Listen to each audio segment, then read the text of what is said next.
Hello, everyone, and welcome to our channel. I'm Mark. And I'm Rob. Today, we're going to talk about the end of the game between the Indiana Fever and the Seattle Storm and how and why the whole WNBA is a bunch of self-entitled babies. And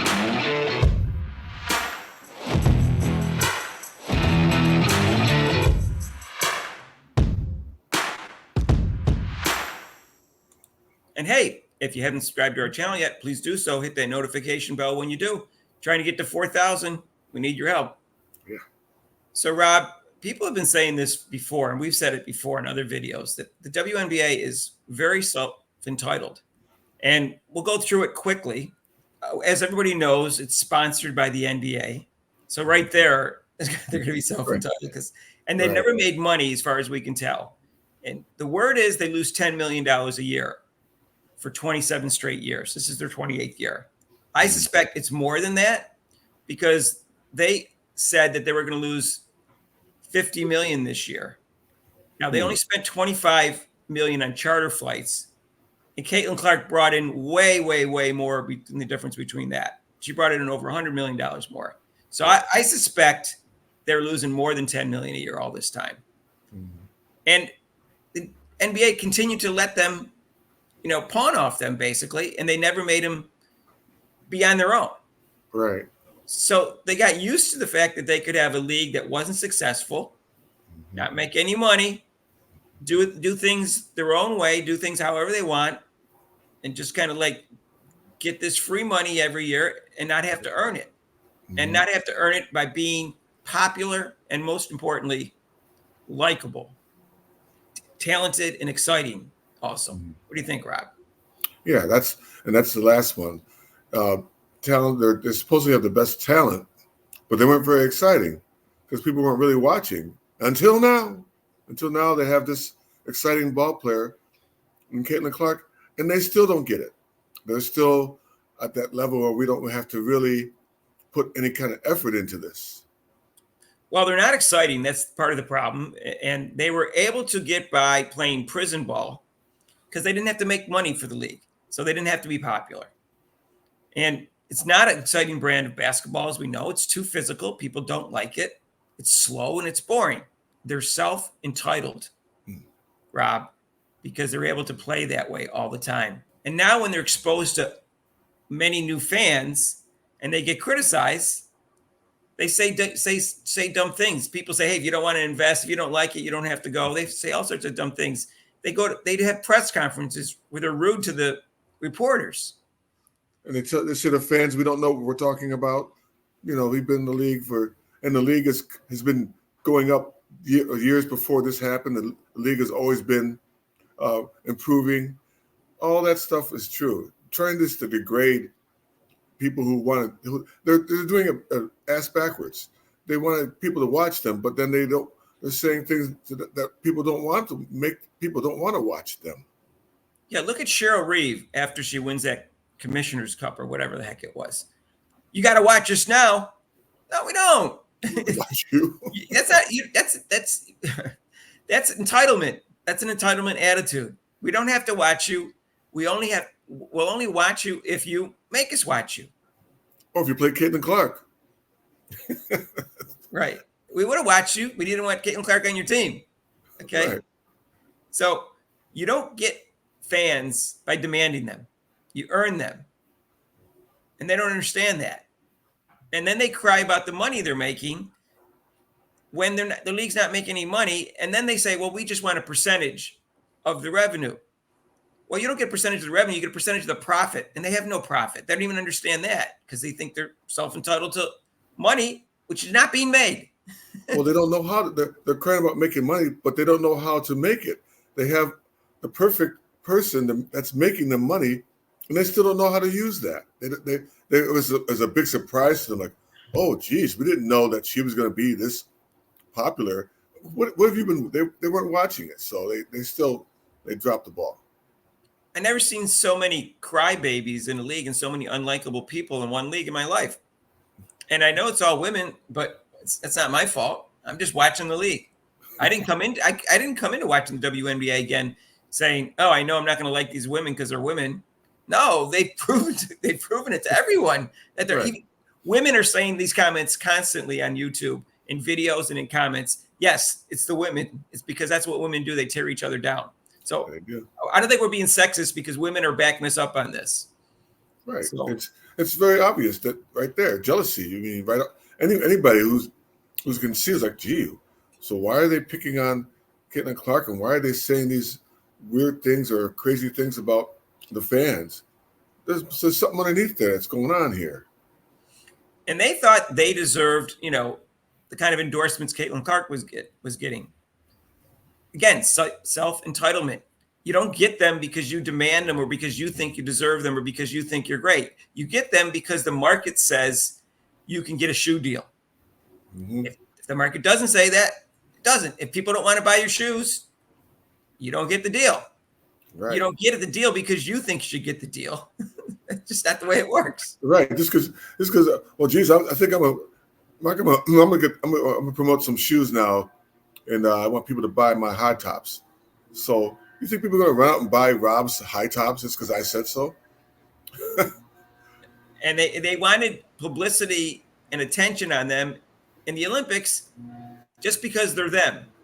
Well, no, you get it because you play basketball that people want to see and exciting basketball. You weren't going to get that because you decided that you didn't want her on the team. And that hurt your popularity, whether you realized it or not. You would have gotten more attention even individually, even though Caitlin Clark would have got most of it, because you would have got way more attention if she was playing. But no. I've never seen people that someone's trying to help you that would help you, but you're like, nah, I don't want you. But then you complain about that no one's paying attention to you. It's like because they're a bunch of babies. Which brings us to the game the other night. Caitlin Clark got a technical for hitting the staunch the other day because she was frustrated because she missed a shot. It wasn't in anybody's face. It wasn't right in front of the ref. She didn't hold up the game because she immediately got there ready to take the inbound pass. She got a technical for that, and the ref said she disrespected the sport. I've been watching basketball for over 55 years, and so has Rob. We have never seen an NBA player get a technical for that. I've never seen a WNBA player get a technical for that. So that was silly. And then people did things worse than that, and they didn't get technicals. Caitlin Clark, and if you watch this play, people are saying she did it in front of Seattle's bench. That's not exactly what happened. No. She started in the middle of the court, not in the middle, but the middle underneath the basket. And she wasn't even paying attention to where she was. They scored, the enthusiasm. She says, I want to get this crowd going. And she turns from where she is and then heads over towards the sideline and starts raising her hand. And she happens to be on the end of the court where Seattle is. I'm sure it was just impromptu reaction, right? So she walks towards her bench at the same time she's walking towards the Seattle bench because she has to get by that to get there because it's in the other end of the court. So please stop saying she's doing that in front of the Seattle bench. That's not what she was doing. She was getting the crowd going, and she was going to walk to her bench, and she probably would have continued it if the crybaby, Skylar Diggins-Smith, didn't speed up and intentionally bump her to stop her from doing that. And she should have got a technical. Yes. I'm not sure she should have been thrown out. It was clearly a technical. Right. She got no technical for that. There's 3 refs. One of them must have. Mm-hmm. And then Clark continued to walk, and she didn't stop in front of the Seattle bench and raised her hands. She walked over towards her bench. It's just so stupid. Well, I like someone pointed this out. I like how all these little cheap shots they give Caitlin Clark. These are definite cheap shots. They never do it to her face. See, that's my thing. I play ball. If you're gonna do something like try to cheap shot me or you're a coward. If you're gonna come up in my face and give me a cheap shot, I'll probably respect you more. But you give me a little cheap shot. I would respect any cheap shot, but okay, I can understand the concept. They give you something, a shove, but yeah. I guess it's less of a cheap shot if it's in your face. Right. My face. What's that? Don't be a coward. You got something to say. Come up in my face. Right. So she goes over to her bench. So before this game, I thought the head coach of Seattle Storm was kind of charming and complimentary to Caitlin Clark. After the first game, she was the first one to really compliment her. She said, Caitlin Clark is a beast. So she was the first one to say, yes, she's a rookie, but we devised our game plan to stop her because she's that good. She was the first head coach, I think, that said that. Right. And you know, before people were afraid to compliment her because he was already getting, you know, too many compliments from her fans, and she was already too popular and overrated and all that. Can't have that. Can't have that. Okay, so I liked her at that point, and she's got a really charming, you know, demeanor to her and like a warm smile and stuff like that. And she was even that way during the game. And then after the game, all right, in minute 17, they were down by 18, and she called a timeout and pulled her starters. Christy Sides wasn't looking that way and didn't pull her starters. Now, I would have pulled the starters, as I said yesterday, but it's not the end of the world if she didn't. They're professional basketball. This isn't a mercy rule for seventh graders. Right. And so when they went out there, Christy Sides did notice that she had pulled her starters, the coach for Seattle Storm. So she called a timeout immediately. No time went off the clock. Mm-hmm. And she pulled her starters. No harm, no foul. Right. And then at the end of the game, Noel Quinn comes up to Christy Sides and literally has her finger in her face, yelling at her, which should have been a technical right there. Yeah. And then Skylar Diggins-Smith, the little crybaby, she's pointing at her too and doing it. She had no reason to be involved in the discussion between two coaches. She should have got a second technical. She should have been thrown out of the game. And there was another player there, but she wasn't as bad. Mm-hmm. And I can't believe that there was no technicals there against Skylar Diggins-Smith or the coach for that, and not one for earlier. And there wasn't a Caitlin Clark for. And then also it's between. I mean, if I'm going up against, if I'm going to talk to a coach, and my player kind of walks up to me and interjects, I'd be like, "Get the hell out of here! What are you doing? Mind your business. This is between the coaching. I have something to say to the coach. You go away. Go on the bench." I would have said something to Skylar, like, "What are you doing here? Get out of here."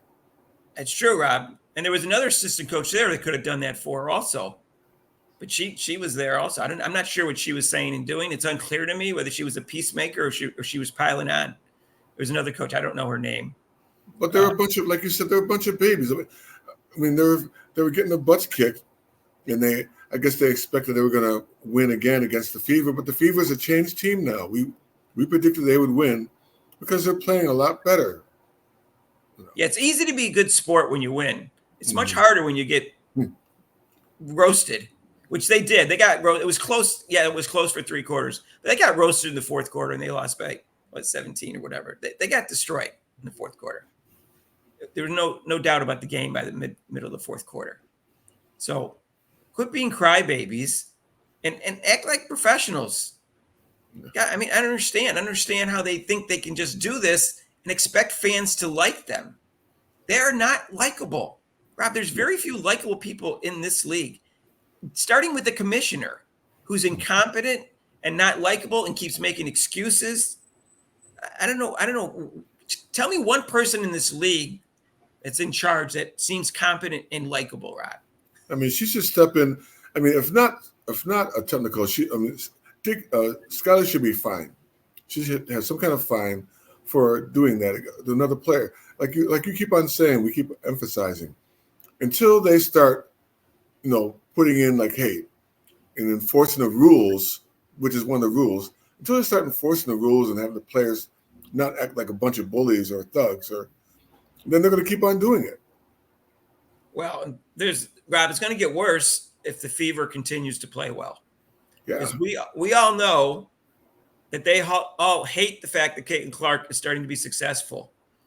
And they try their hardest against the Indiana Fever because they don't want to see Caitlin Clark shine. That's so right. If they continue to win, this is going to get worse, Rob. They're going to get more and more chippy. You're going to see more and more flare-ups in games. I guarantee you. Write this down right now. Flare-ups will continue. I'm not even just talking about the playoffs. Obviously, I'll cut them a break on the playoffs. But regular season, Rob, you see them starting to win, you're going to see more and more of this if that happens. If Caitlin Clark, which is sad, Mark, and the reason why is because they can't stand the fact that Caitlin Clark is playing well and the team's being successful that's on her team, which makes her look good, which they get jealous of and they're envious of her. That's exactly why. That's it. Because they know Caitlin Clark will get even more attention. And guess what? That's life. You play well and you play exciting in sports. It's entertainment. You get attention.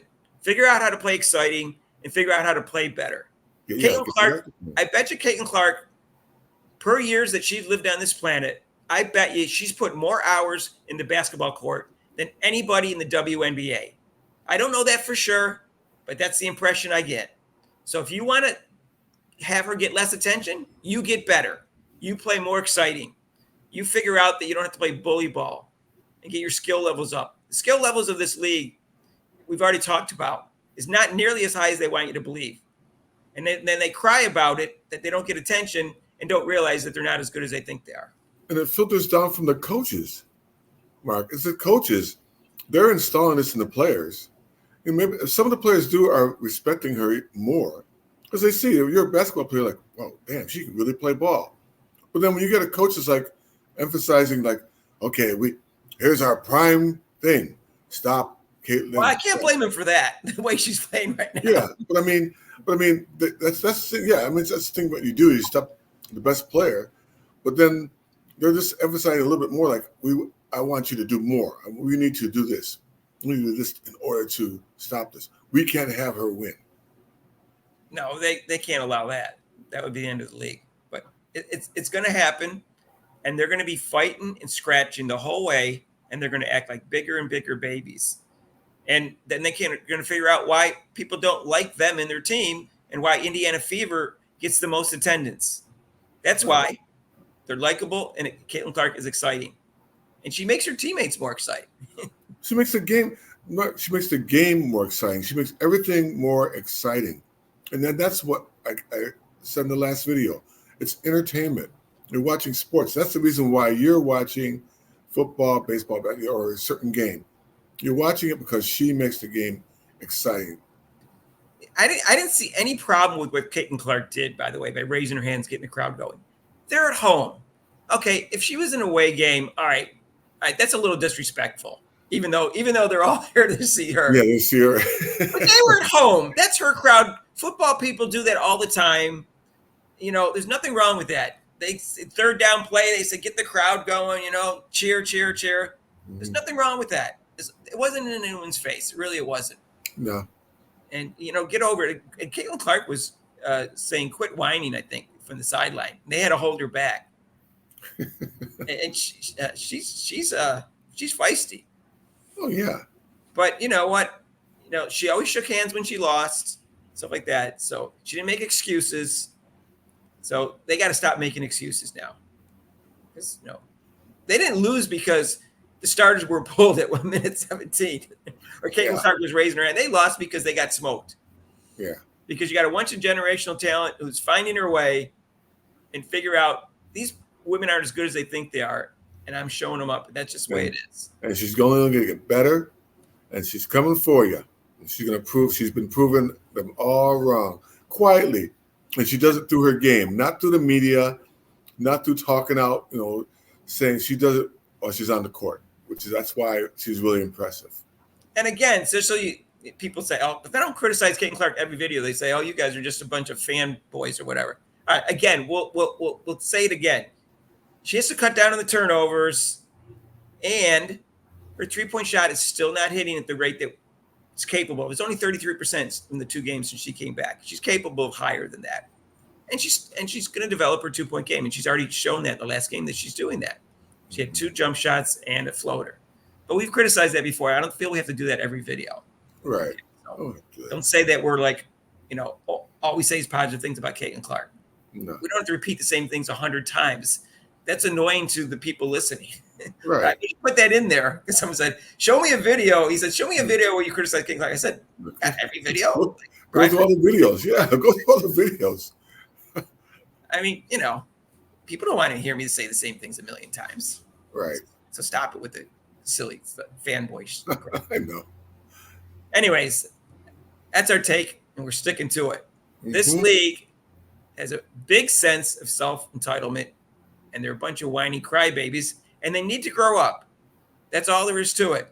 Or they're never going to be likable, and the league's never going to be popular overall. Caitlin Clark will make it somewhat popular, and her team will always be popular, but you won't. That's just the way life is unless you become more likable. That comes all the way down and competent, all the way down from the coach, having more competent refs, having coaches that act properly, which is a stretch for them apparently, and the players. Yeah. Everything.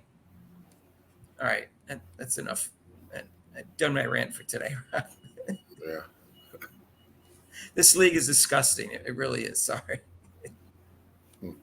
Why did we get dragged into this? We just wanted to watch Caitlin Clark play an exciting brand of basketball at a high level, and we got dragged into this cesspool, and it's disappointing. That's all. I guess it's the best word. It's sad because they could. I mean, they know. Well, the whole thing is they're not little kids. They know better. So the way they're acting is like acting like little kids. Spoiled little kids, and this one person is getting more attention. So why is she getting more attention than me? Nah. So. Wait, Bob, aren't you going to do your impersonation with the girls in the huddle? Oh, why'd you get more attention to me? Oh, can't do. Wait, she comes out. I'll get her. Yeah, I'm gonna get her. Yeah, I'm gonna get her. Yeah. That's how what it is. Rob's girls in high school were. And they talked about the other team. Oh my God, yes, that's how they were. I called timeout. I'm gonna get her back. Huh? Look, she thinks she's so good. I'm like, oh my gosh. Okay. Wow. Oh, okay. We ended on a good note. Anyway, we'll be live Saturday. A big game against the delightful Cheryl Reeve, the head coach of Minnesota Lynx. Big game because they have a very good team and very good defensive team. So it's going to be a problem for Clark. So anyways, and it's 8:00 and it's on NBA TV. Join me for that. Our normal live show is every Monday from 6 to 8 Eastern time, except for major holidays. We talk about Caitlin Clark and football right now. And if you haven't subscribed to this channel, what are you waiting for? We need your help to get to 4,000. If you like this video, hit the like button. If you want to donate to this channel, hit super chats or super thanks down below, and there's a link to PayPal. And we'll see you in the next video. Peace out.